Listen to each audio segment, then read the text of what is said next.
Good morning વિદ્યાર્થી મિત્રો, આપણે ધોરણ 6 માં સાયન્સ વિષયમાં પાઠ 9 સજીવો અને તેમની આસપાસ એમાં અમુક મુદ્દાઓની ચર્ચા કરી, જેમ કે સજીવો અને તેમની આસપાસ રહેવાની જગ્યા, નિવાસસ્થાન અને અનુકૂલન, વિવિધ નિવાસસ્થાનની સફર. હવે આ વિવિધ નિવાસસ્થાનની સફર પર આપણે ચાલે. હવે એમાં કેટલાક ગૃહનિવાસ, જેમ કે આપણે ચર્ચા કરી હતી કે રણ, તો રણમાં થી આપણે ફરી ચાલુ કરીએ છીએ, બરોબર છે? તમારું પુસ્તક તમે તમારા હાથમાં રાખશો. આપણે રણના આજીવિક ઘટકો અને તેની સાથે ઉઠતા અનુકૂલન વિશે ચર્ચા કરી. રણમાં જોવા મળતા અન્ય પ્રાણીઓ અને વનસ્પતિઓ શું દર્શાવે છે? શું તેઓ પણ સમાન પ્રકારના અનુકૂલન દર્શાવે છે? તમે જોયું કે રણમાં ઉંદર દરમાં રહે છે, સાપ રાફડામાં રહે છે, કીડી મકોડા જેવા બી દરમાં રહે છે. એમ દરેક પ્રાણી, દરેક જીવ પોતાના હિસાબે અનુકૂલન સાધે છે અને પોતાનું એક વિશિષ્ટ પ્રકારનું ઘર બનાવે છે. ઉંદરની જેને રણના પ્રાણીઓ હોય છે, જેને ઊંટની માફક લાંબા પગ હોતા નથી. દિવસની તીવ્ર ગરમીથી બચવા માટે તેઓ રેતીમાં ખૂબ ઊંડે વોકળમાં રહે છે. આ પ્રાણીઓ રાત્રિ દરમિયાન ઠંડક હોય ત્યારે જ બહાર આવે છે. રણમાં સામાન્ય રીતે ઉગતી કેટલીક વનસ્પતિ દર્શાવે છે તેઓ રણ સાથે કઈ રીતે અનુકૂલન ધરાવે છે, બરોબર? આપણે તમને ખબર છે કે થોર અને તુલસીનું ઉદાહરણ મેં આપ્યું હતું કે કાંટાળું વૃક્ષ અને તુલસી બેમાં શું ફરક પડે છે? બાષ્પોત્સર્જનમાં ફરક પડે છે કે જે પાંદડાવાળા છોડ કે વૃક્ષો છે એ વધારે બાષ્પોત્સર્જન કરે છે અને કાંટાળા છોડ વૃક્ષો શું કરે છે? ઓછું બાષ્પોત્સર્જન કરે છે. એ પ્રવૃત્તિ દ્વારા તમને મેં સમજાવ્યું હતું. પ્રકરણ 7 ની પ્રવૃત્તિ 4 કે જેમાં બાષ્પોત્સર્જનનો અભ્યાસ કર્યો છે તે મુજબ બંને છોડના કોઈક ભાગ પર પોલિથીનની કોથળી બાંધી દો. કુંડામાંના છોડને સૂર્યપ્રકાશમાં રહેવા દો અને થોડા કલાક પછી તેનું અવલોકન કરો. તમે શું જોયું? બંને કોથળીમાં એકઠા થયેલા પાણીના જથ્થાના તફાવતને તમે નોંધો. રણની વનસ્પતિઓ બાષ્પોત્સર્જન દ્વારા ખૂબ જ ઓછું પાણી ગુમાવે છે. રણની વનસ્પતિઓમાં કાં તો પાંદડાઓ હોતા જ નથી, કાં તો ખૂબ જ નાના હોય છે, અથવા તેઓ કાંટાના આકારમાં રહેલા હોય છે. તેઓ બાષ્પોત્સર્જન દ્વારા પર્ણોમાંથી ઓછું પાણી ગુમાવવામાં મદદ કરે છે. થોરમાં તમને જે પાંદડા જેવી રચના દેખાય છે તે હકીકતમાં તેનું પ્રકાંડ છે. આવી વનસ્પતિનું પ્રકાશ સંશ્લેષણ સામાન્ય રીતે પ્રકાંડ દ્વારા થાય છે. પ્રકાંડ પણ જાડા મેણયુક્ત સ્તરથી આવૃત હોય છે, જે પાણીને જાળવી રાખવામાં મદદ કરે છે. મોટાભાગની રણની વનસ્પતિના મૂળ પાણીનું શોષણ કરવા માટે જમીનમાં ખૂબ ઊંડે સુધી જાય છે. શા માટે ઊંડે સુધી જાય છે? કેમ કે ઉપરના તળિયાના ભાગમાં એ લોકોને ખાસ પાણી મળી રહેતું નથી, એટલે એવો શું કરે છે? પોતાના મૂળિયા અંદર સુધી ફેલાય અને જ્યાં પાણી મળે ત્યાં સુધી પોતાના મૂળિયાને ખેંચી લઈ જાય છે. પર્વતીય વિસ્તાર. આ નિવાસસ્થાનો સામાન્ય રીતે ખૂબ જ ઠંડા અને પવનથી ભરપૂર હોય છે. કેટલાક વિસ્તારોમાં તો શિયાળામાં બરફવર્ષા પણ થાય છે. હવે આવા બરફવર્ષા થતી હોય એવા પર્વતીય વિસ્તારમાં શું થાય છે? વૃક્ષો થોડા ઢળતા, એટલે કે શંકુ આકારના. તમે યુઝ્યુઅલી ક્રિસમસ ટ્રી જોઈ હશે, કેવી હશે? શંકુ આકારની હોય છે. એ ટાઈપના હોય છે કે જેથી એના પર જે બરફ પડે એ ઝડપથી સરકીને નીચે આવી જાય. સોરી, હેલો, થોડી વાર પછી ફોન કરો, થોડી વાર પછી ફોન કરો, લેક્ચર ચાલે છે. સોરી ડિસ્ટર્બન્સ માટે ફોન આપ્યો. આ નિવાસસ્થાનો કેવા હોય છે? અરે સોરી, નિવાસસ્થાનો નહીં, આ વૃક્ષો શંકુ આકારના હોય છે કે જેથી બરફ ઝડપથી સરકી જાય છે. અને શું થાય છે કે એના વૃક્ષના પાંદડા બી સોય આકાર જેવા હોય છે કે જે એને સરકવા માટે મદદ કરે છે. પર્વતીય વિસ્તારમાં બહુ મોટી માત્રામાં વિવિધતા ધરાવતી વનસ્પતિઓ અને પ્રાણીઓ હોય છે. શું તમે આકૃતિ 9.6 માં દર્શાવ્યા તેવા પ્રકારના વૃક્ષો જોયા છે? જો તમે પર્વતીય વિસ્તારમાં રહેતા હો કે તેવા વિસ્તારની મુલાકાત લીધી હોય તો તમે આ પ્રકારના પુષ્કળ વૃક્ષો જોયા હશે. પણ શું તમે આવા વૃક્ષો કુદરતી રીતે અન્ય વિસ્તારોમાં ઉગતા હોય તેવું નોંધ્યું છે? આ નિવાસસ્થાનના પ્રવર્તી પરિસ્થિતિઓ સાથે આ વૃક્ષોનું અનુકૂલન કઈ રીતે હોય છે? આ વૃક્ષો સામાન્ય રીતે શંકુ આકારના હોય છે તથા ડાળીઓ ઢળતી હોય છે. કેટલાક વૃક્ષોના પાંદડા સોયાકાર હોય છે. તે વરસાદના પાણીને તથા બરફને સરળતાથી નીચે સરકવા દે છે. આનાથી અલગ આકાર ધરાવતા વૃક્ષો પણ પર્વતોમાં જોવા મળે છે. તેઓ પર્વતીય વિસ્તારમાં ટકી રહેવા અલગ પ્રકારનું અનુકૂલન ધરાવતા હોઈ શકે છે. પર્વતીય વિસ્તારોમાં રહેતા પ્રાણીઓ પણ ત્યાંની પરિસ્થિતિ સાથે અનુકૂલન ધરાવતા હોય છે. ઠંડીથી રક્ષણ માટે તેમની ચામડી જાડી અને રૂવાળી ધરાવે છે. હવે તમે જોયું કે જ્યાં પર્વતીય વિસ્તારના પ્રાણીઓ હશે એમની ચામડી ઠંડીમાં પ્રોટેક્ટ થઈ શકે એના માટે શું હોય છે?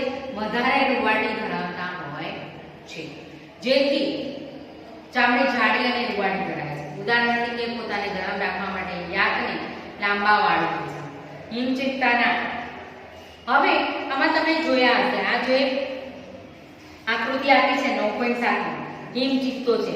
હવે અહીંયાના ચિત્તા કરતા એ ચિત્તો તમને થોડો અલગ લાગશે. કારણ શું છે? એના શરીર પર રૂવાટીનું પ્રમાણ વધારે છે. એના સિવાય યાકના શરીર પર બી તમને જોશો તો થોડી રૂવાટી પ્રમાણમાં વધારે લાગે છે. અને પર્વતીય બકરી અહીંયાની બકરી કરતા આપણને ખૂબ જ વધારે ફરક દેખાય છે. બરોબર? એટલે એને બી શું આપેલું હોય છે? વધારે રૂવાટી હોય છે. એના સિવાય એના પગમાં ખરીઓ હોય છે. હવે આ ખરીઓ વિશે જોઈએ.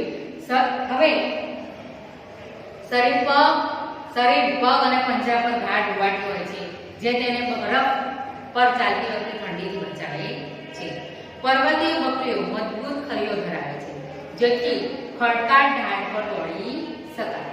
પર્વતીય પ્રદેશોમાં જેમ જેમ ઊંચાઈએ જઈએ તેમ તેમ આસપાસના વિસ્તારો બદલાય છે અને વિવિધ ઊંચાઈ પર જુદા જુદા અનુકૂલન જોવા મળે છે. હવે આપણે ઘાસના મેદાનો વિશે શીખીશું.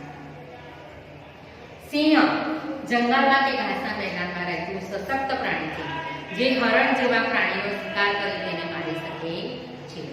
તે રંગમાં આછા ભૂખરા રંગનો હોય છે. હરણ તથા સિંહના ચિત્રને જુઓ. જોશો તો આ બંને પ્રાણીઓના ચહેરા પર આંખો કઈ રીતે ગોઠવાયેલી છે?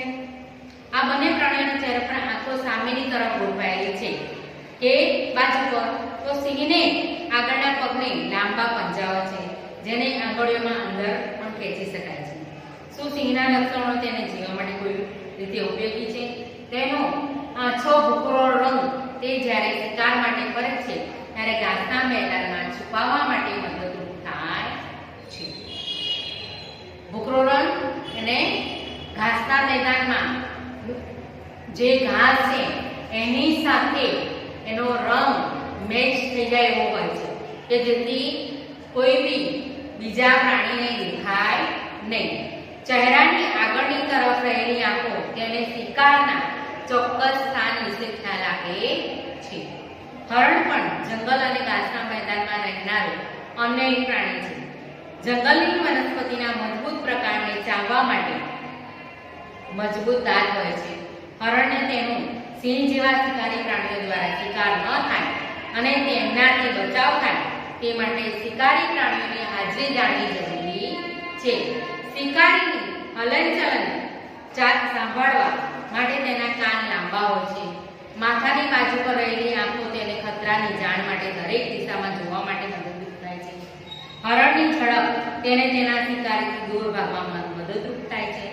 હરણ, સિંહ કે અન્ય પ્રાણી કે વનસ્પતિની આવી બીજી ઘણી રચનાઓ હોય છે જે તેમને નિવાસસ્થાનમાં ટકી રહેવા માટે મદદરૂપ થાય છે. એટલે કે સિંહ જે ઝડપથી દોડીને પ્રાણીને પકડી શકે છે, પોતાનો શિકાર કરી શકે છે, પણ સામે શિકાર થતું પ્રાણીને બી કુદરતે એટલી ચપળતા આપી છે કે એ ખાલી કોઈ પ્રાણી આવી રહ્યો છે એના થોડા ઘણા અવાજને બી ઝડપથી સાંભળી શકે એવા એને કુદરતે કાન આપે છે. એટલે બચવા માટે બી કુદરતે એને અનુકૂળતા આપી છે. અને જ્યારે સિંહ એનો શિકાર કરવા માટે દોડતો હોય તો હરણને બી પોતે ઝડપથી દોડી શકે એના માટેના પગ આપે છે કે જે એને ખૂબ જ ઝડપથી દોડવા માટે મદદ કરે છે. લાંબા પગ એને સહાયરૂપ થાય છે. કેટલાય જલીય નિવાસસ્થાનો વિશે આપણે ભણીશું. સમુદ્રો, માછલી દરિયામાં જીવવા માટે કઈ રીતે અનુકૂળ છે તે બાબતે આપણે ચર્ચા કરી છે. ઘણા બધા દરિયાઈ જીવો પાણીમાં સરળતાથી હલનચલન કરી શકે તે માટે ધારારેખીય શરીર ધરાવે છે. કેટલાક દરિયાઈ પ્રાણીઓ જેવા કે કીવીડ એક મૃદુકાય પ્રાણી જે 8 પગ અને 2 સ્પર્શકો ધરાવે છે. અને ઓક્ટોપસના શરીર ધારારેખીય હોતા નથી. હવે તમે જોયું હશે કે માછલી અને ઓક્ટોપસમાં શું ફરક છે કે માછલીનું શરીર ધારારેખીય હોય છે જ્યારે ઓક્ટોપસનું હોતું નથી. પણ એ શું કરે છે એ આગળ આપણે જોશું. તેઓ દરિયાના તળિયે રહે છે અને જે શિકાર તેમના તરફ ગતિ કરીને આવે છે તેને પકડી લે છે. એટલે કે એના 8 પગ એને શિકારને પકડવા માટે મદદરૂપ થાય છે. જો કે જ્યારે તેઓ પાણીમાં હલનચલન કરે ત્યારે તેમના શરીરને ધારારેખીય કરી દે છે. હવે એ ક્યારે માટે હોય છે? ધારારેખીય ક્યારે કરી શકે? જ્યારે પાણીમાં હલનચલન કરે ત્યારે. પણ જ્યારે શિકાર કરવો હોય ત્યારે એ પોતાના 8 પગનો ઉપયોગ કરે છે. આ પ્રાણીઓમાં પાણીમાં ઓગળેલું ઓક્સિજન વાપરવા માટે જોઈ હોય છે. ડોલ્ફિન અને વહેલ જેવા કેટલાય દરિયાઈ જીવોને જોઈ હોતી નથી. તેઓ નસકોરા કે શ્વસન છિદ્રો જે તેમના માથાના ઉપરના ભાગે ગોઠવાયેલા હોય છે તેના દ્વારા હવા અંદર લે છે. તેના વડે તેઓ જ્યારે પાણીની સપાટી નજીક તરતા હોય ત્યારે શ્વાસ દ્વારા હવા અંદર લે છે. તેઓ લાંબા સમય સુધી શ્વાસ લીધા વગર પાણીની અંદર રહી શકે છે. હવા શ્વાસમાં લેવા માટે તેઓ સમયાંતરે સપાટીની બહાર આવે છે. શું તમે ડોલ્ફિનની આ રસપ્રદ પ્રવૃત્તિ ટેલિવિઝનના કાર્યક્રમમાં કે સમુદ્રી જીવન પરની કોઈ ફિલ્મમાં જોઈ છે? ચલો હવે તમે ડોલ્ફિનને જોઈ હશે કે ડોલ્ફિન અમુક સમય માટે ઝડપથી ઉપર આવી અને પાછું પાણીમાં જતું રહે છે. બરોબર? આ દરમિયાન શું કરે છે કે ઓક્સિજન લઈ લે છે. અને એ શેના દ્વારા લે છે? પોતાની ત્વચામાં રહેલા ઉપરના ભાગમાં જે શ્વસન છિદ્રો છે એ દ્વારા લે છે. હવે તળાવો અને સરોવર.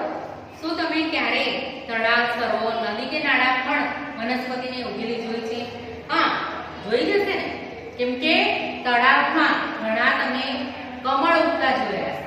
તો એ કમળની રચના કઈ પ્રકારની હશે એ વિચારવા જેવું છે. જો આગળ આપણે જો શક્ય હોય તો નજીકના તળાવની મુલાકાત પર જાઓ અને તેમાં જોવા મળતી વનસ્પતિના પ્રકારો જોવાની કોશિશ કરો. આ વનસ્પતિના મૂળ, પ્રકાંડ અને પર્ણો કઈ રીતે ગોઠવાયેલા છે? કેટલીક વનસ્પતિના મૂળ પાણીની નીચેની માટીમાં ચોટેલા હોય છે. ભૂનિવાસી વનસ્પતિમાં જમીનમાંથી પાણી અને પોષક દ્રવ્યો મેળવવામાં મૂળ અગત્યનો ભાગ ભજવે છે. જેમ કે જલીય વનસ્પતિમાં મૂળ કદમાં ઘણા નાના હોય છે અને તેમનું મુખ્ય કાર્ય વનસ્પતિને એક સ્થળે જકડી રાખવાનું છે. આવી વનસ્પતિના પ્રકાર લાંબા, પહોળા અને હલકા હોય છે. પ્રકાંડ પાણીની સપાટી સુધી વિકસિત થાય છે જ્યારે પર્ણ અને ફૂલો પાણીની સપાટી ઉપર તરફ તરતા હોય છે. હવે તમે જોયું હશે કે કમળનું ફૂલ તો મસ્ત ઉપર હોય છે પણ એનું પ્રકાંડ ખૂબ જ નીચે જમીનના તળિયે ચોટેલું હોય છે અને વચ્ચેના ભાગથી એ પોલું હોય છે કે જેથી એને પૂરતું પોષણ મળી રહે છે. કેટલીક જલીય વનસ્પતિઓ પાણીમાં સંપૂર્ણ ડૂબેલી હોય છે. આવી વનસ્પતિના તમામ ભાગ પાણીની અંદર વિકસે છે. આમાંની કેટલીક વનસ્પતિના પર્ણો સાંકડા અને પાતળી પટ્ટી જેવા હોય છે. તે વહેતા પાણીમાં વળી શકે છે. કેટલીક ડૂબેલી વનસ્પતિમાં પર્ણો એટલા વિભાજિત હોય છે કે પાણી તેને કાંઈ જ નુકસાન પહોંચાડ્યા વગર તેમાંથી વહન પામતું હોય છે. એટલે કે એ મજબૂત ને અખડ હોતા નથી પણ પાણીની જેમ પ્રવાહ વહે એમ ઝડપથી વળી શકે એવા હોય છે. દેડકા સામાન્ય રીતે તળાવનું નિવાસસ્થાન તરીકે ઉપયોગ કરે છે. દેડકાઓ તળાવના પાણી અને જમીન એમ બંને પર રહી શકે છે. તેમના પાછળના પગ મજબૂત હોય છે, જે તેમને કૂદકો મારવા તથા તેના શિકારને પકડવામાં મદદ કરે છે. તેમને જળપાત હોય છે, જે તરવામાં મદદરૂપ થાય છે.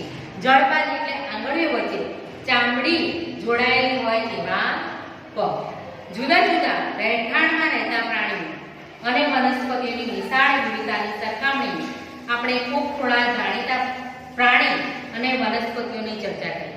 પ્રકરણ 7માં સૂચન કરેલું આર્બેરિયમ બનાવવાની પ્રવૃત્તિ કરી ત્યારે તમે પણ વિવિધ પ્રકારની વનસ્પતિઓની નોંધ લીધી હશે. પૃથ્વી પરના તમામ વિસ્તારોની વનસ્પતિઓના પર્ણોના આર્બેરિયમ વિવિધતાની કલ્પના કરો. હવે સજીવોની લાક્ષણિકતા. આપણે વિવિધ વિસ્તારોની મુલાકાત લીધી અને ઘણી વનસ્પતિ તથા પ્રાણીઓની ચર્ચા કરી. પ્રવૃત્તિ 1માં આપણે વિવિધ વિસ્તારોમાં જોવા મળતી વસ્તુઓ, વનસ્પતિઓ અને પ્રાણીઓની યાદી કરી. થોડીવાર અટકીને આપણી યાદીમાં રહેલા ઉદાહરણોમાં કેટલા સજીવ છે તે વિશે વિચારીએ તો ચાલો જંગલમાંથી મળી આવતા ઉદાહરણોની વાત કરીએ. વૃક્ષો, વેલાઓ, નાના મોટા પ્રાણીઓ, પક્ષીઓ, સાપ, જંતુ, ફળો, માટી, પાણી, હવા, સૂકા પાંદડા, મૃત પ્રાણીઓ, બિલાડીના ટોપ અને શેવાળ એ જંગલમાં રહેતી વસ્તુઓના થોડાક ઉદાહરણો છે. આમાંથી કેટલા સજીવ છે? તો આમાંથી કેટલા સજીવ છે અને નિર્જીવ છે તો તમે બધા જ જાણો છો. હાલમાં તમારી આસપાસ દેખાતી વસ્તુઓના કેટલી સજીવ છે અને કેટલી નિર્જીવ જૂથની છે તે વિશે વિચારી જુઓ. કેટલાક કિસ્સામાં આપણા માટે તે જાણવું સરળ છે, જેમ કે આપણા ઘરમાં રહેલી ખુરશી, ટેબલ જેવી વસ્તુઓ જીવંત નથી. એડવર્ડ લિયર દ્વારા લખાયેલી કવિતા તદ્દન મૂર્ખતાને પહેલી વાંચી રહી હતી. અહીં એક કવિતાનો અનુવાદ, ભાવાનુવાદ આપેલો છે. ટેબલે ખુરશીને કીધી એક વાત કે આની તને કંઈ થોડી છે જાણ. ગરમીમાં તાપ કેવું છે વસંતા અને પગની ચીરાની તો શું કરવું વાત.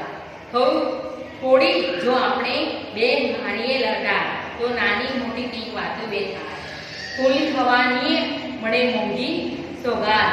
એમ ટેબલે માંડી વાત ખુરશી સંગાત. ખુરશીએ અકળાઈને વાળ્યો જવાબ, આપણા જેવાથી તો કેમે ચલાય. મોરખ જેવું તું આમ સાને અકળાય, જાણે છે ડગલું નહીં કે મંડાય. નિશાસો નાખી પછી ટેબલ ચિલ્લાય કે કોશિશ કરવામાં શું તારું છે જાય. સરકાર છે પાયા આપણે બે નિવાસ, શું કામના બે બે પગથી ચલાય.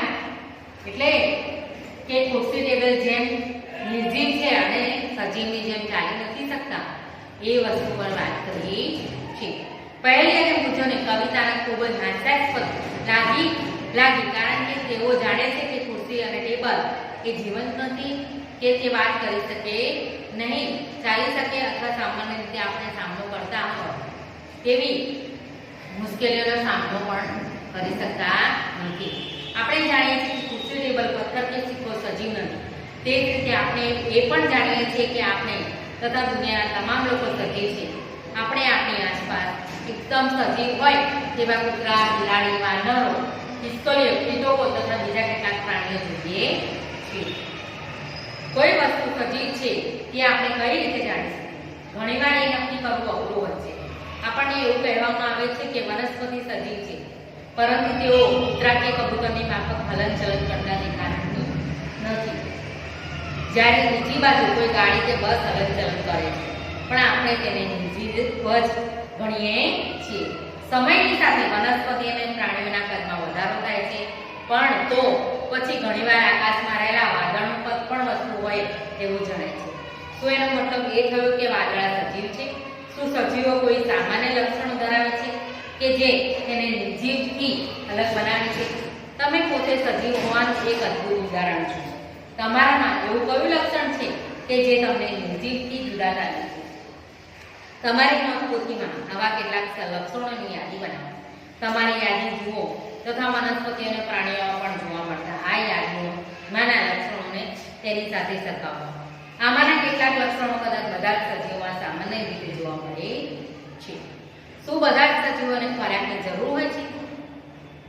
પ્રકરણ 1 અને 2 માં આપણે શીખ્યા કે બધા જ સજીવોને ખોરાકની જરૂરિયાત હોય છે અને તે આપણા માટે અને પ્રાણીઓ માટે કેટલું જરૂરી હોય છે. આપણે એ પણ શીખ્યા કે વનસ્પતિ પોતાનો ખોરાક પ્રકાંડ સંશ્લેષણની ક્રિયા દ્વારા જાતે જ બનાવે છે.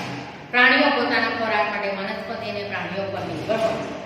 ખોરાક દ્વારા સજીવોને વિકાસ થવા માટેની ઉર્જા મળે છે. સજીવોને આ ઉર્જાની જરૂરિયાત તેમની અંદર ચાલતી જૈવિક ક્રિયાઓ માટે પડે છે.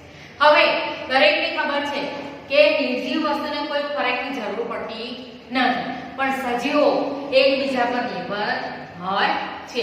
જેમ કે મનુષ્ય વનસ્પતિ બી ખાય છે અને માંસાહારી હશે તો પ્રાણીઓને બી ખાય છે અને માંસનો ઉપયોગ કરીને પોતાનું જીવન ટકાવી રાખે છે.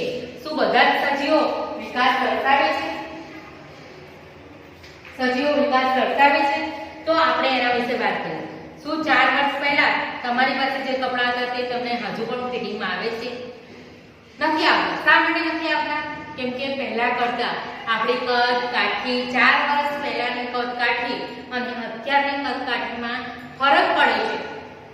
શા માટે?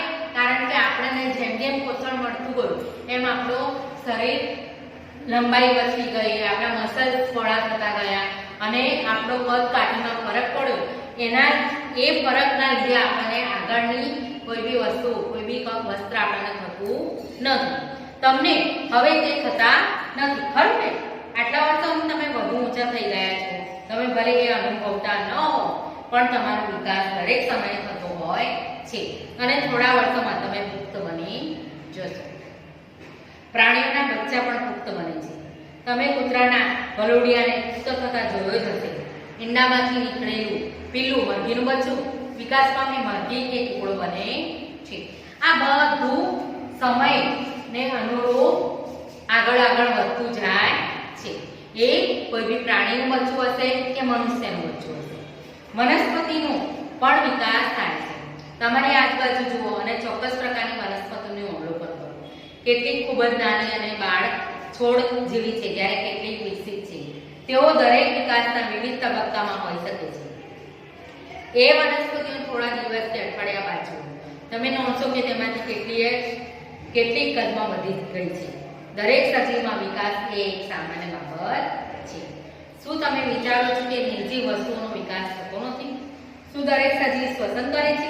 શું આપણે શ્વાસ લીધા વગર જીવી શકીએ? જ્યારે આપણે શ્વાસ લઈએ છીએ ત્યારે બહારની હવા શરીરની અંદર દાખલ થાય છે. જ્યારે આપણે શ્વાસ બહાર કાઢીએ છીએ ત્યારે આપણા શરીરની અંદરની હવા બહાર નીકળે છે. શ્વાસોશ્વાસ એ શ્વસન ક્રિયાનો એક ભાગ છે. શ્વસનમાં આપણે શ્વાસના લીધેલા હવામાંના થોડાક ઓક્સિજનનો ઉપયોગ આપણું શરીર કરે છે. આ પ્રક્રિયામાં ઉત્પન્ન થયેલો કાર્બન ડાયોક્સાઇડ આપણે બહાર કાઢીએ છીએ. હવે શ્વાસ અને ઉચ્છ્વાસ એ તો દરેકને ખબર જ છે કે સજીવો શ્વસન કરવાના સમયે શ્વાસમાં શું લે છે? ઓક્સિજન લે છે અને જ્યારે ઉચ્છ્વાસ કરે છે ત્યારે કાર્બન ડાયોક્સાઇડ બહાર કાઢે છે. એ મનુષ્ય અને પ્રાણીઓનું બંનેનું શ્વસન પ્રક્રિયા એક જ પ્રકારની હોય છે.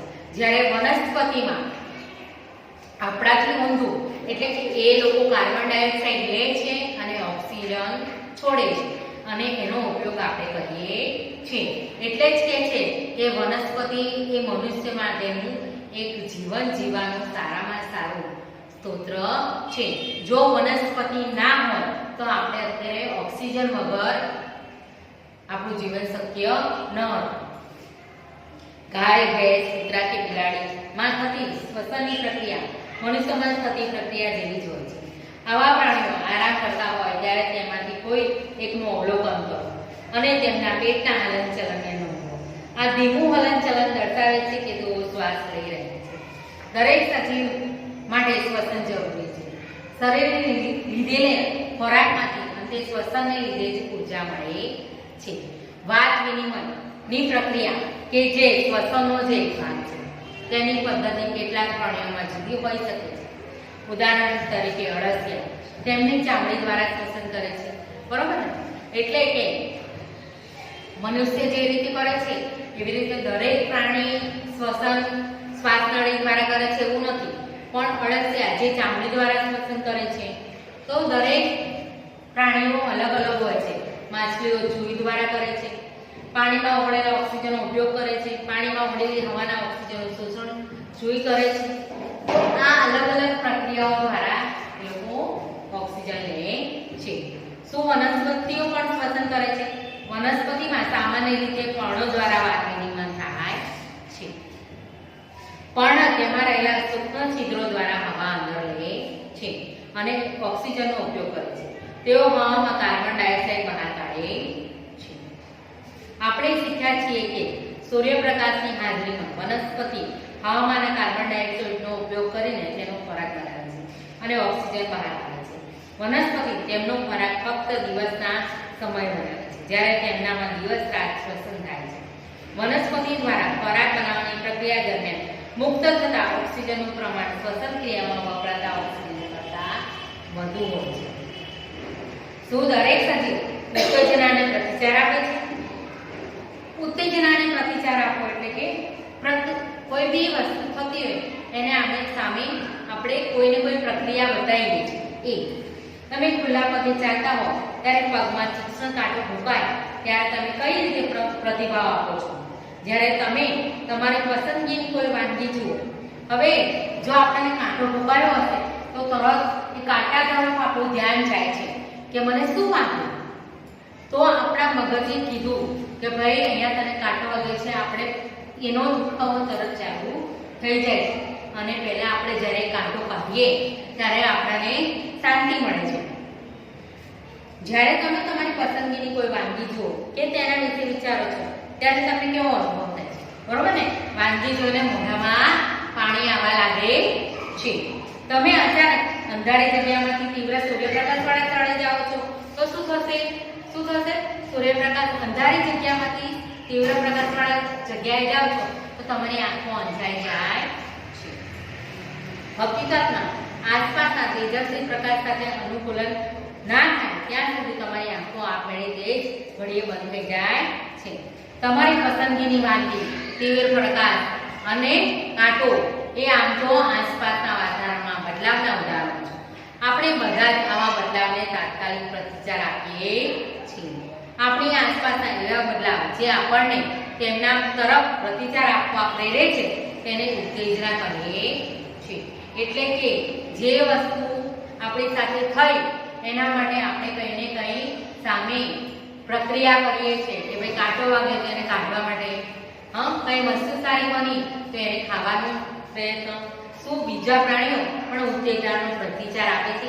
જ્યારે પ્રાણીઓનો ખોરાક આપવામાં આવે ત્યારે તેમના વર્તનનું અવલોકન કરો. શું ખોરાકને જોતા તેમને અચાનક કાર્યશીલ થતા તમે જોયા છે?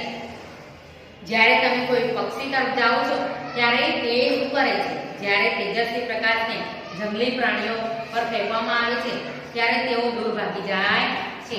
તેવી જ રીતે જે રસોડાની લાઇટને રાત્રિ દરમિયાન ચાલુ કરવામાં આવે તો વંદાઓ તેમની છુપાવાની જગ્યાઓ તરફ ભાગવાનું શરૂ કરી દે છે. શું તમે પ્રાણીઓની ઉત્તેજના અંગે પ્રતિચાર આપવાના અન્ય કેટલાક ઉદાહરણો આપી શકશો? બરોબર. શું વનસ્પતિ પણ ઉત્તેજનાને પ્રતિચાર આપે છે? કેટલીક વનસ્પતિના પુષ્પ માત્ર રાત્રે જ ખીલે છે, કેટલીક વનસ્પતિમાં. હવે તમે જોયો કે રાતરાણીનું પુષ્પ રાત્રે ખીલે છે અને દિવસે કરમાઈ જાય છે. તો શું છે? અને લજામણીના છોડને બી જો તમે સ્પર્શ કરો તો એ તરત જ બેડાઈ જાય છે. તો એવી વનસ્પતિ બી પ્રતિચાર આપે છે એવું કહી શકાય છે. લજામણી જેવી કેટલીક વનસ્પતિના પર્ણે કોઈ અડકે ત્યારે પર્ણ બંધ થઈ જાય છે. આસપાસના વાતાવરણમાં બદલાવ થતા જ વનસ્પતિએ એના આપેલા પ્રતિચારના આ કેટલાક ઉદાહરણો છે. પ્રવૃત્તિ 4. દિવસ દરમિયાન બારીમાંથી થોડીવાર માટે સૂર્યપ્રકાશ દાખલ થતો હોય તેવા રૂમમાં બારીથી થોડે દૂર એક કુંડાવાળો છોડ મૂકો. તે છોડને થોડા દિવસ નિયમિત પાણી આપો. શું ખુલ્લામાં ઉગતા છોડની માફક આ છોડ પર ટટ્ટાર ઉગે છે? જો તે ટટ્ટાર ઉગતો ન હોય તો તે જે દિશામાં વળ્યો હોય તે નોંધો. શું તમને લાગે છે કે આ બાબત કોઈ ઉત્તેજનાના પ્રતિભાવને લીધે થઈ હશે? શું થશે? સૂર્ય જે દિશામાંથી એને મળે છે એ તરફ એ પોતે વળી જાય છે. દરેક સજીવ તેની આસપાસના ફેરફાર તરફ પ્રતિભાવ આપે છે. સજીવો અને ઉત્સર્જન. બધા જ સજીવો ખોરાક લે છે.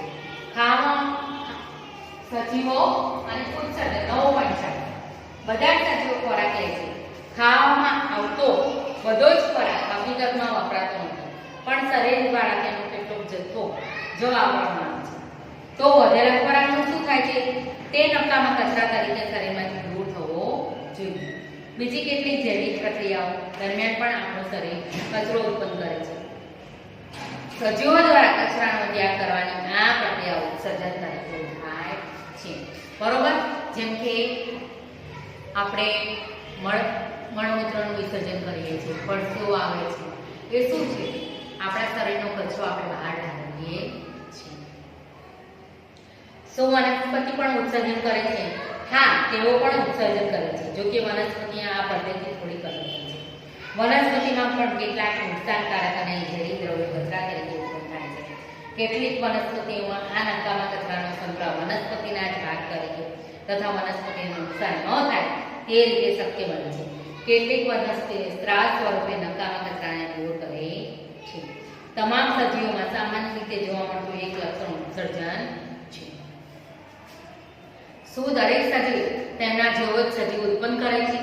શું તમે ક્યારેય કબૂતર જેવા કોઈ પક્ષીઓના માળા જોયા છે? જોયા છે.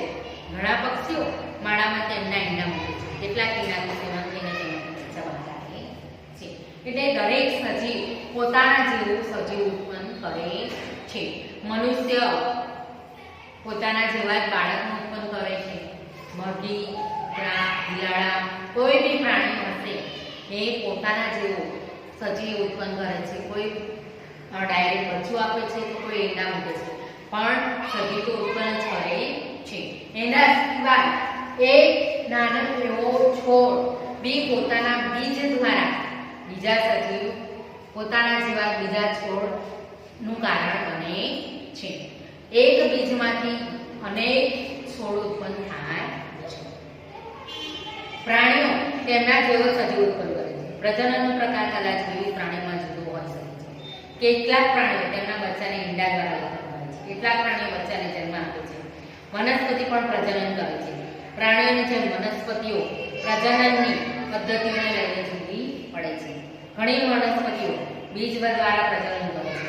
વનસ્પતિ બીજ ઉત્પન્ન કરે છે જે અંકુરિત થઈ નવા છોડમાં વિકસિત થાય છે.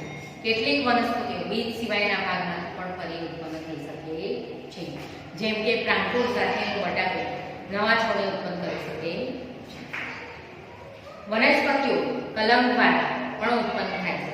હવે અમુક છોડ એવા હોય છે કે જેના બીજ આપણે નાખીએ તો એમાંથી ઉત્પન્ન થાય છે. અમુક છોડને આપણે કલમ કરવી એટલે કે છોડનો એક ટુકડો, એક ભાગ જે સંપૂર્ણ રીતે વિકાસ પામેલો છે એને કટ કરી ચોક્કસ રીતે કટ કરવામાં આવે અને જો એને રોપવામાં આવે તો એ છોડ આગળ જઈને એક સારો એવો વૃક્ષ સાથે સારો એવો પુષ્ટ છોડ બની શકે છે. શું તમે જાતે આ રીતે છોડને ઉગાડવાનું પસંદ કરશો? ગુલાબ કે મહેંદીના છોડની કોઈ કલમ, ઘાસી કાપીને ડાળી લો, તેને માટીમાં દબાવી નિયમિત પાણી આપો. થોડા દિવસ પછી તમે શું નોંધ્યું? કલમ વડે છોડ ઉગાડવા કદાચ સરળ નથી. જો તમારી કલમ ઉગે નહીં તો નિરાશ થશો નહીં. જો શક્ય હોય તો કલમને છોડ તરીકે વિકાસ કરવા માટે લેવામાં આવે. સંભાળ વિશે મારી સાથે વાત કરો. સજીવો પ્રજનન દ્વારા તેમના જેવા અન્ય સજીવો ઉત્પન્ન કરે છે. વિવિધ સજીવોમાં પ્રજનન જુદી જુદી રીતે થાય છે. શું બધા જ સજીવો હલનચલન કરે છે? સજીવોના હલનચલનની વિવિધ રીતો વિશે આપણે પ્રકરણ 8 માં ચર્ચા કરી. તેઓ એક સ્થળેથી બીજા સ્થળે જાય છે અને બીજા શારીરિક હલનચલન પણ દર્શાવે છે. વનસ્પતિ માટે શું કહીશું? શું તેઓ પણ હલનચલન કરે છે? સામાન્ય રીતે વનસ્પતિઓ મૂળ વડે જમીન સાથે જકડાયેલી હોય છે, માટે તે એક સ્થળથી બીજા સ્થળ સુધી સ્થળાંતરણ કરતી નથી. હવે મનુષ્ય અને પ્રાણીઓની જેમ વનસ્પતિ સ્થળાંતરણ કરતી નથી, એ એક જ જગ્યાએ સ્થિર રહે છે. જો કે તેમના દ્વારા સંશ્લેષિત ખોરાક તથા પાણી ખનિજો વગેરે વનસ્પતિના એક ભાગમાંથી બીજા ભાગ તરફ જાય છે. શું તમે બીજા કોઈ પ્રકારનું હલનચલન વનસ્પતિમાં નોંધ્યું છે? પુષ્પનું ખીલવું અને બંધ થવું તમને યાદ છે નહીં કે કઈ રીતે અમુક વનસ્પતિઓ ઉત્તેજનાની પ્રતિભાવ આપેલ છે? જો કે આપણી પાસે હલનચલન કરતી હોય તેવી નિર્જીવ વસ્તુઓ પણ છે. બસ, ગાડી, કાગડા, નાના ટુકડા, વાદળ વગેરે. શું આ હલનચલનમાં સજીવોના હલનચલન કરતા કઈ ફેરફાર છે? ઘણો બધો ફેરફાર છે, બરોબર. બસ અને ગાડી જેવા વાહનો પેટ્રોલ અને ડીઝલથી ચાલે છે. કાગળના ટુકડા હવાથી ચાલે છે અને વાદળો પ્રકૃતિનો એક ભાગ છે, એમાં એ રીતે ચાલે છે. સજીવોમાં પુષ્કળ વિવિધતાઓ છે, પરંતુ આપણે ચર્ચા કરી તે મુજબ તેમાંના દરેક કેટલાક સમાન લક્ષણો ધરાવે છે. સજીવો મૃત્યુ પામે છે એ પણ તેમનું એક લક્ષણ છે. સજીવો મૃત્યુ પામતા હોવાથી પોતાના જેવા સજીવોની ઉત્પત્તિ દ્વારા તેઓ પોતાની જાતિને હજારો વર્ષો સુધી ટકાવી રાખી શકે છે. કોઈ એક સજીવ ક્યારેય અન્ય કોઈ સજીવ ઉત્પન્ન કર્યા વગર પણ મૃત્યુ પામી શકે છે, પરંતુ પ્રજનન થાય તો જ તે પ્રકારના સજીવોનું અસ્તિત્વ ટકી શકે છે. એટલે કે મનુષ્ય, પશુ, પંખી, પ્રાણી, વનસ્પતિ દરેક પોતાના જેવું એક વધુ સજીવ ઉત્પન્ન કરી અને પોતાની પેઢી દર પેઢી ચલાવી રાખે છે. આપણે જોયું કે દરેક સજીવોમાં કેટલાક સામાન્ય લક્ષણો છે. તે બધા ખોરાકની જરૂરિયાત, શ્વસન, ઉત્સર્જન, પ્રતિચાર, પ્રજનન, હલનચલન તથા મૃત્યુ દર્શાવે છે. શું આપણે પોતાની કેટલીક નિર્જીવ વસ્તુઓને પણ ઓળખીએ છીએ કે જે આવા કોઈ લક્ષણો ધરાવતા હોય? ગાડીઓ, સાયકલ, ઘડિયાળો અને નદી પાણી સ્થળાંતરણ કરે છે. ચંદ્ર પણ આકાશમાં હલનચલન કરે છે. આપણી નજરની સામે જ વાદળ આકાશમાં કદમાં મોટું થાય છે. શું આવી વસ્તુઓને સજીવ કહેવાશે? બરોબર, આ વસ્તુને આપણે સજીવ કહેતા નથી. આપણે પોતાની જાતને જ પૂછીએ કે શું આ બધા પદાર્થો સજીવોની બીજી બધી ખાસિયતો ધરાવે છે? ના, નથી ધરાવતા. આ બધી વસ્તુઓ સજીવ નથી અને સજીવો જેવી ખાસિયતો ધરાવતા નથી, કેમ કે પહેલા તો એ પ્રજનન કે ઉત્સર્જન કે પ્રતિચાર જેવી વસ્તુ કરતા. સામાન્ય રીતે જે સજીવ હોય તે આપણે ચર્ચા કરેલા તમામ લક્ષણો ધરાવે છે, જ્યારે નિર્જીવ વસ્તુ તે જ સમયે આ બધા જ લક્ષણો ધરાવતા નથી. શું આ બાબત હંમેશા સાચી છે? શું સજીવો હંમેશા આપણે ચર્ચા કરેલા તમામ લક્ષણો દર્શાવે છે? શું નિર્જીવ વસ્તુઓ હંમેશા બધા જ લક્ષણો એકસાથે દર્શાવવાને બદલે તેમાં થોડાક જ દર્શાવે છે? આ બાબતને વધુ સારી રીતે સમજવા માટે ચાલો એક ચોક્કસ ઉદાહરણ જોઈએ. કોઈ એક વૃક્ષ, દાખલા તરીકે મગરો, શું તે જીવન છે? તે મહિનાઓ સુધી દુકાનમાં પડ્યા રહે છે તો પણ તે વિકાસ કે જીવન હોવાનું કોઈ જ લક્ષણ દર્શાવતા નથી, બરોબર છે. મગને જ્યાં સુધી આપણે પાણી નથી આપતા ત્યાં સુધી એમાં કોઈ અંકુરણ થતું નથી. દુકાનમાં મહિનાઓ સુધી પડી રહે તો બી એમાં કોઈ અંકુરણ થતું નથી, પણ એને જ્યારે પાણી અને સૂર્યપ્રકાશ મળી રહે ત્યારે અંકુરણ થાય છે. એટલે જ્યારે દુકાનમાં હતો ત્યારે નિર્જીવ હતો અને જ્યારે પાણી અને સૂર્યપ્રકાશ મળેલો તો એનામાં એક જીવન ઉત્પન્ન થયું. જો કે આપણે તે જ બીજને લઈને માટીમાં વાવીએ, તેને પાણી આપીએ તો તે સંપૂર્ણ છોડ તરીકે વિકાસ પામે છે. શું આ બીજ દુકાનમાં હતું ત્યારે તેને ખોરાકની જરૂર પડી, તેને ઉત્સર્જન કર્યું, વિકસ્યું કે નવા સજીવનું ઉત્પાદન કર્યું? આપણે જોયું કે એવા કિસ્સાઓ પણ હોય છે જેમાં આપણે સરળતાથી એવું નથી કહી શકતા કે આપણે ચર્ચા કરેલા તમામ લક્ષણો તેમાં હાજર છે, જેથી તેને સજીવ કહી શકાય. તો જીવન શું છે? જીવન શું છે? ઘઉંના કોથળામાં તમારો હાથ છે ઊંડે સુધી નાખો, શું અંદર તમને હુંફાળું લાગ્યું? ઘઉંના કોથળાની અંદર થોડી ગરમી પેદા થાય છે, દાણાઓ શ્વસન કરે છે અને આ પ્રક્રિયા દરમિયાન તે થોડી ગરમીનો ત્યાગ કરે છે. આપણે જોયું કે બીજમાં અન્ય કોઈ જૈવિક પ્રક્રિયાઓ કાર્યરત ન હોય ત્યારે પણ શ્વસનની ક્રિયા થતી જોવા મળે છે. આપણા પ્રશ્નો તો પછી જીવન શું છે તેનો જવાબ આપવો સરળ નથી. જો કે આપણી આસપાસના તમામ વિવિધતા સફળ સજીવોને જોતા એવું તારણ કાઢી શકાય કે જીવન સુંદર છે. નમસ્કાર વિદ્યાર્થી મિત્રો, આ પાઠ પૂર્ણ કરું છું. જય હિન્દ.